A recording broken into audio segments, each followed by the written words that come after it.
Gérard Filoche, pourquoi cette rencontre à Mornac-sur-Seudre? Eh bien Nathalie, Mornac-sur-Seudre est pour moi la commune qui allie la tradition et la modernité.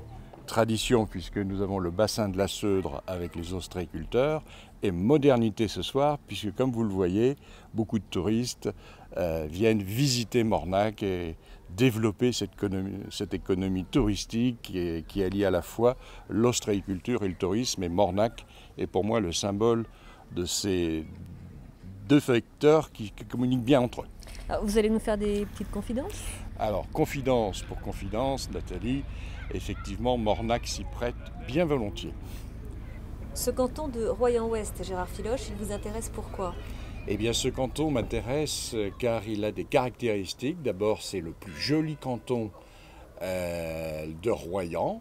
Et c'est un canton atypique pour le département de la Charente-Maritime. Donc c'est un canton qui mérite l'attention de toutes et de tous. Alors les communes de ce canton sont Vaux-sur-Mer, Saint-Sulpice, Saint-Palais-sur-Mer, Breuillé, Mornac, l'Aiguille. Et Royan.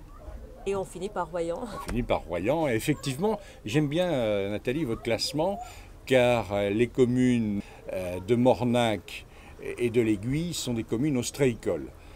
Les communes de Saint-Palais-sur-Mer et Breuillé sont les communes orientées vers le tourisme familial. On a coutume de dire d'ailleurs que Saint-Palais c'est le Saint-Trope de la côte en juillet-août, et on a coutume de dire que Breuillé c'est un peu notre Neuilly-Passy.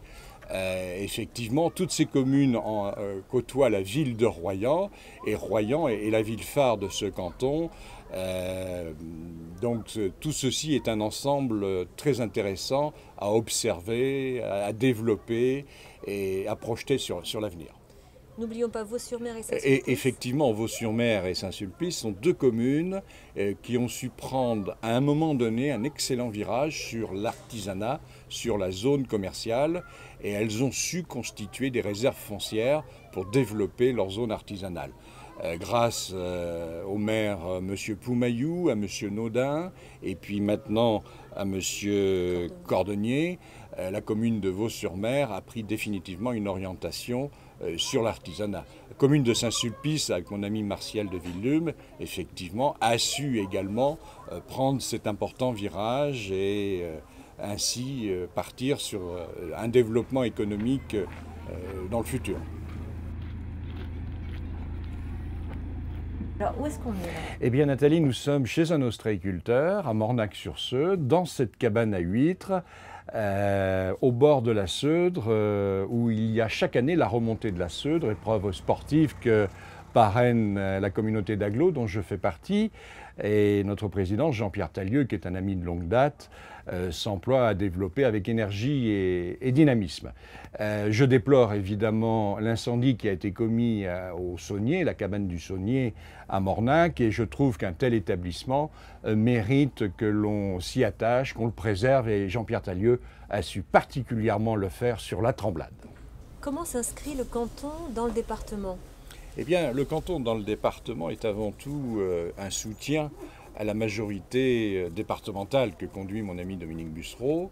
Ce canton est composé, donc, comme nous l'avons vu, de communes. Beaucoup de maires se sont succédés. Les uns et les autres ont travaillé, et je trouve que le travail doit être récompensé par un effort et une attention particulière du département. Donc Dominique Bussereau est là pour revitaliser les cantons, et je ferai tout ce qui est possible effectivement pour que le canton de Royan-Ouest soit non seulement le canton le plus atypique, non seulement le canton le plus joli, mais surtout le canton où il faut bon vivre et où il est intéressant de venir s'y installer. Vous allez succéder à Michel Servy. Aux successions, j'aime pas beaucoup ce mot, Nathalie. Michel Servy est un ami de longue date. Il jugera en son âme et conscience s'il désire se représenter. C'est un excellent conseiller général, et il appartient à lui-même et à lui seul de prendre cette décision. Que comptez-vous faire réellement? Eh bien Nathalie, comme vous le savez, étant adjointe au maire à Royan avec Didier Quentin qui fut réélu pour la deuxième fois au premier tour, étant membre du Conseil économique et social régional du Poitou-Charentes, si je pouvais apporter ma pierre à la construction de cet édifice, il appartient à Michel évidemment d'avoir pris cette décision et c'est avec plaisir avec lui que je continuerai à construire puisqu'il s'agit de construire pour les générations futures ce canton, tout en ne perdant pas de vue que la réforme des élections régionales va arriver et que cette élection et le futur mandat est pour une durée de 4 ans. Donc nous pouvons continuer à construire et je m'y emploierai et pour cela je vous inviterai peut-être à un autre rendez-vous, Nathalie.